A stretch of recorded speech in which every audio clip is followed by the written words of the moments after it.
கர்த்தராகிய இயேசு கிறிஸ்து நாமத்தினாலே உங்களை வாழ்த்துகிறோம். 2026 ஆண்டுக்கான கேலண்டர் ஆடியோ பதிவேடு.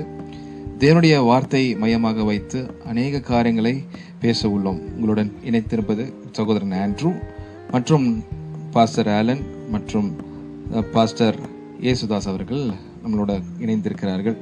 இந்த மாதம், இந்த கடைசி 2 மாதங்கள், நவம்பர் டிசம்பருக்கான டைட்டில் குறித்து இன்னைக்கு நம்ம பார்க்க போகிறோம். கடந்த 8 மாதங்களுக்கான காரியங்களுக்கு டைட்டிலில் நம்ம பார்த்தது என்னன்னா, சங்கீதம் 19ல் 7, 8 இந்த 2 வசனங்கள் கொண்டு நம்ம எல்லாத்தையும் டிஸ்கஸ் பண்ணோம்.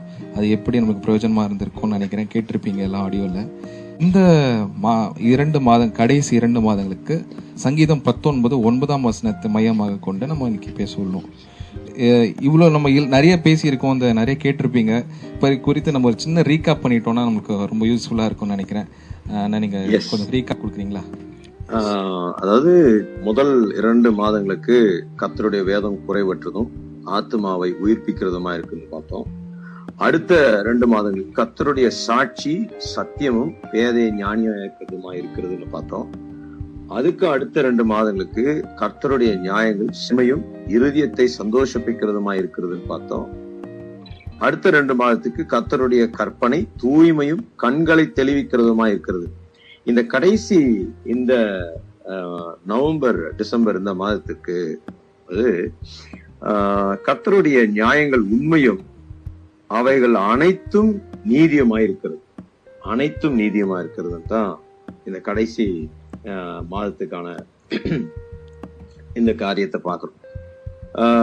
அதனுடைய பின்னணிய நாம் இன்னும் கேட்டா நல்லா இருக்கும்னு நினைக்கிறேன், அதோடைய பேக்ரவுண்ட். ஆமாண்ணா, இப்போ ஆலன் நமக்கு கொஞ்சம் பின்னணி எல்லாம் கொடுப்பாங்க. என்ன கான்டெக்ட் என்ன இருக்கு, அதோட பேக்ரவுண்ட் என்னன்றத தொகுப்பின் அர்த்தமும் பின்னணியும் கொடுத்தா இன்னும் நல்லா இருக்கும்.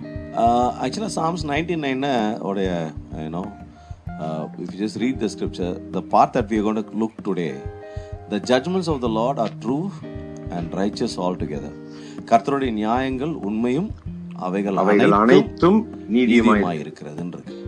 ஸோ அவர் இதுக்கு முன்னாடி இருக்கிறதான பகுதிகளை நம்ம அந்த 19உடைய முதல் பாகத்தை நம்ம அந்த பகுதியை நம்ம பார்த்தோம்னா, அது ரொம்ப அழகாக எப்படி நம்ம தீய வழியிலேருந்து ஆண்டவர் நம்மளை காத்து வச்சிருக்காருன்ற அவ்வளோ அழகாக எடுத்து அவர் எக்ஸ்பிளைன் பண்ணுறாரு. சங்கீதம் 119 அதற்குள்ள 67ஆம் வசனத்தில் நீங்கள் எடுத்து வாசித்து பார்த்தீங்கன்னா, அவர் சொல்ல, உங்களுடைய வார்த்தையை நான் வைத்து கொண்டதுனால நான் தீய வழிக்கு போகாமல் இருக்கிறேன். அப்போது following the word of God or understanding the word of God will always bring obedience and richness. அது ஒரு கீழ்ப்படிதலையும் ஒரு நீதியும் அது ஆக்சுவலாக கொண்டு வரும். இப்போ நம்ம லாஸ்ட்டாக பார்க்க போகிற இந்த பகுதியில் தேவனுடைய நியாயங்களை குறித்து பார்க்க போகிறோம்.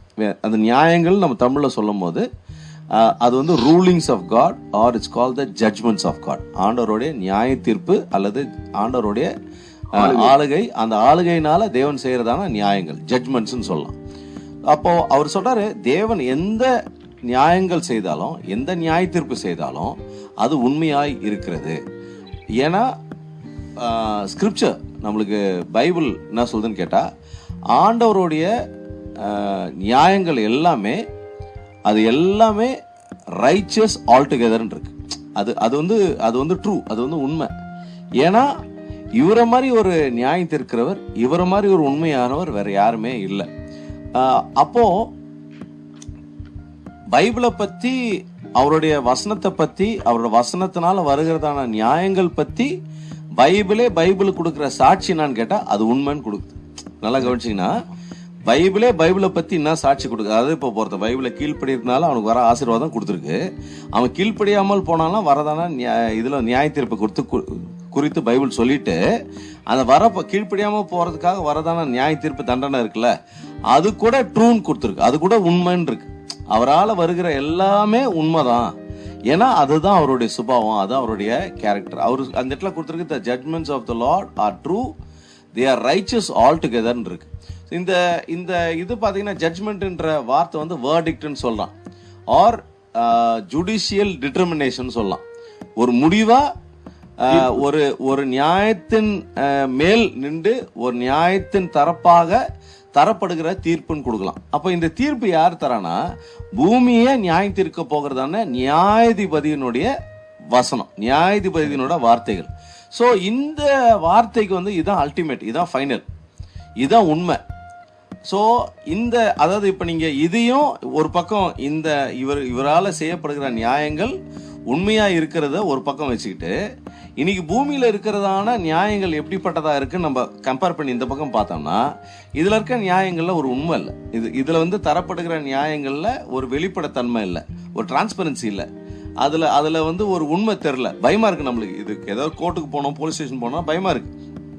இது வந்து நம்ம வந்து உண்மையின் பக்கம் நின்றா கூட நம்மளுக்கு ஆக்சுவலாக இது கிடைக்குமா, நம்மளுக்கு வந்து ஒரு நீதி கிடைக்குமா, நியாயம் கிடைக்குமான்றதான இடத்துல தான் இருக்கிறோம். ஆனால் பைபிள் நம்மளுக்கு என்ன இது பண்ணுதுன்னு கேட்டால், கொடுக்குதுன்னு கேட்டால், வசனம் வந்து சொல்லுது அது வந்து உண்மை உள்ளதுன்னு இருக்கு. இது என்ன ப்ரொடியூஸ் பண்ணுன்னு கேட்டிங்கன்னா, it produces a comprehensive righteousness. Bible ரொம்ப அழகாக சொல்லுது, அவைகள் அனைத்தும் நீதியுமாய் இருக்கிறது. அப்போ அதனால வந்து ஒரு நீதி உண்டாக்கப்படுகிறது. அந்த நீதியில பரிசுத்தம் இருக்கு. அந்த இதுல பார்த்தீங்கன்னா, நீதியில பார்த்தீங்கன்னா அதில் ஒரு சமாதானம் இருக்கு. அந்த நீதியில பார்த்தீங்கன்னா சத்தியத்தை புரிந்து கொள்வதற்கான ஞானத்தை ஆண்டவர் அதில் வைத்திருக்கிறார்.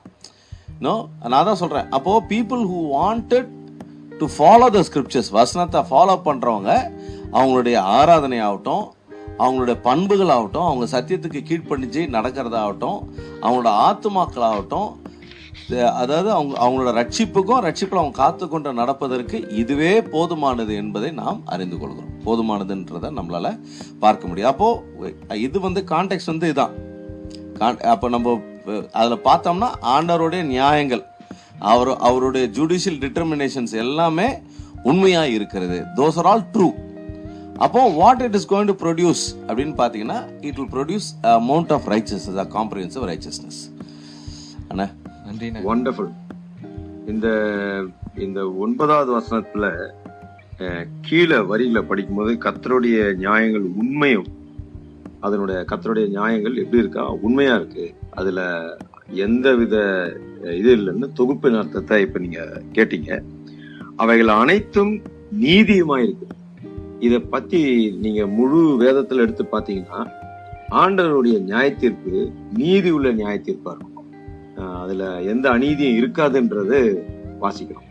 இந்த சங்கீதம் 19:9 வசனம் இந்த கடைசி லைன்ல படிக்கும்போது, கர்த்தருடைய வார்த்தை ஆண்டவருடைய நீதியை வெளியாக்குறது. The word of God conveys the judgment of God. தேவன் யார் என்பத அந்த வார்த்தை, அதாவது நம்ம முதல் மாதத்துல அந்த ஜனவரி பிப்ரவரி அந்த மாதத்தினுடைய இதுல கேட்டோம் அறிமுகத்துல. அதாவது அந்த சங்கீதம் 19 2ஆ பிரிச்சுக்கலாம். 1 முதல் 6 பொதுவான வெளிப்பாடும், 7 முதல் 14 குறிப்பான ஆண்டோடைய வார்த்தையினுடைய வெளிப்பாடை குறிச்சு, தேவனை குறிச்சுன்னு பார்த்தோம். இந்த தேவனை குறித்த வெளிப்பாடுல தேவனுடைய வார்த்தை ஆண்டவருடைய நியாய தீர்ப்பை வெளிப்படுத்துகிறது. ரொம்ப அழகா அது சித்தரிக்கப்பட்டு சரியா ஆவியினுடைய உந்துதலால எழுதப்பட்டதுக்கு மகிழ்ச்சியோடு சொல்றேன். தேவன் அந்த வார்த்தையினால அவருடைய நீதிய நியாயங்களை வெளிப்படுத்துறார். அதுல ஒரு அநீதியும் இல்லை என்பதை இந்த வேதவசனம் காட்டுது. அதனால ஆண்டவருடைய நீதியும் ஆண்டவருடைய நியாய தீர்ப்புக்கும் பயந்து கர்த்தருக்கு பயப்படுகிறது இன்னதென்று அறிந்தவர்களா நடந்து கொண்டா இன்னும் நல்லா இருக்கும். அதனால காலத்தை இன்னும் அறிவினால நிரப்பினால் ஆவிக்குறவுகளா இருப்பதற்கு மிகுந்த பிரயோஜனமா இருக்கும். அதுல ரொம்ப அழகா பாத்தீங்கன்னா, கர்த்தருடைய நியாயங்கள் உண்மையும் போட்டு அவைகளும் கொடுத்துருக்கு. அந்த அவைகள் எதுன்னு கேட்டா, அவரோட வார்த்தையினோட தொகுப்பு எல்லாம், ஆல் ஆஃப் த ஸ்கிரிப்சர்ஸ். அவைகள்னு அவர் சொல்றது வந்து அது வந்து முழு தொகுப்பு of all the scriptures of God. இப்போ 2 தீமோத்தேயுல வாசினா 3ஆம் அதிகாரத்துல வரும்போது, அது வந்து ஒரு கர்த்தரோட மனுஷனுடைய ரட்சிப்புக்கு தேவைப்படுற எல்லாமே தேவன் அதுல வச்சிருக்கிறாருன்னு இருக்கு. 2 தீமோத்தேயு 3ஆம் அதிகாரத்துல நீங்க எடுத்து வாசித்து பாத்தீங்கன்னா, it says scripture is able to make you wise unto salvation. அது ரட்சிக்கப்படுவதற்கு தேவைப்படுற ஞானமே அதுல இருக்குன்னு இருக்கு. என்னை பொறுத்தவரையும் ரட்சிக்கப்படுறதுதான் இருக்கிறதுல ரொம்ப மேன்மையானது. அப்ப அவர் சொல்றாரு, அந்த நியாயங்களை நீங்க சொன்ன மாதிரி தேவனோட வார்த்தையினால கர்த்தர் நமக்கு கொடுக்குறாரு. அவைகள்னால நமக்கு நீதி உண்டாயிருக்கும். அப்போ ரெஸ்பான்ஸ் என்னன்னு கேட்டீங்கன்னா, 10வது வசனம் சொல்லுது, இதை நீ எப்படி பார்க்கணும்னு கேட்டா, you should admire it or desire like gold, fine gold, honey, sweeter than honey. அது அவ்வளவு என்ன சொல்றது கேட்டா ப்ரெஷஸ்ன்னு சொல்றாரு. ஏன்னா கோல்டு வந்து அன்னைக்கு அவ்வளோ ஒரு ப்ரெஷஸான கமாடிட்டி இந்த ஏன்ஷியன் வேர்ல்டு. அவர் சொல்றாரு அந்த ஏன்ஷியன் கோல்டு போலவே த மோஸ்ட் வேல்யூபிளா இருக்கிறதான அந்த கோல்டை போலவே இது இருக்குன்னு பாக்குறோம். சங்கீதம் 119 20வது வசனத்திலே நம்ம அதான் வாசிக்கிறோம். 119வது சங்கீதம் 20வது வசனத்துல நம்ம இது பண்ணும் போதும் வாசிக்கும் போதும் it says that the word of God is a great possession for us. அது நமக்கு ஆண்டவர் கொடுத்திருக்கிறதான பொக்கிஷம்னு பாக்குறோம். அப்போ வார்த்தை வந்து நமக்கு நியாயத்தையும் உண்மையாக தேவனுடைய நியாயங்கள் உண்மையாயும் அவைகள் அனைத்தும் நமக்கு நீதியா இருக்கிறது என்று வேதம் நமக்கு கற்றுத்தருகிறது. I hope you had a wonderful time in joining with us and being blessed by the scriptures. தொடர்ந்து உங்களை கர்த்தர் ஆசீர்வதித்து உங்களை வழி நடத்துவாராக. ஆமென். ஆமென்.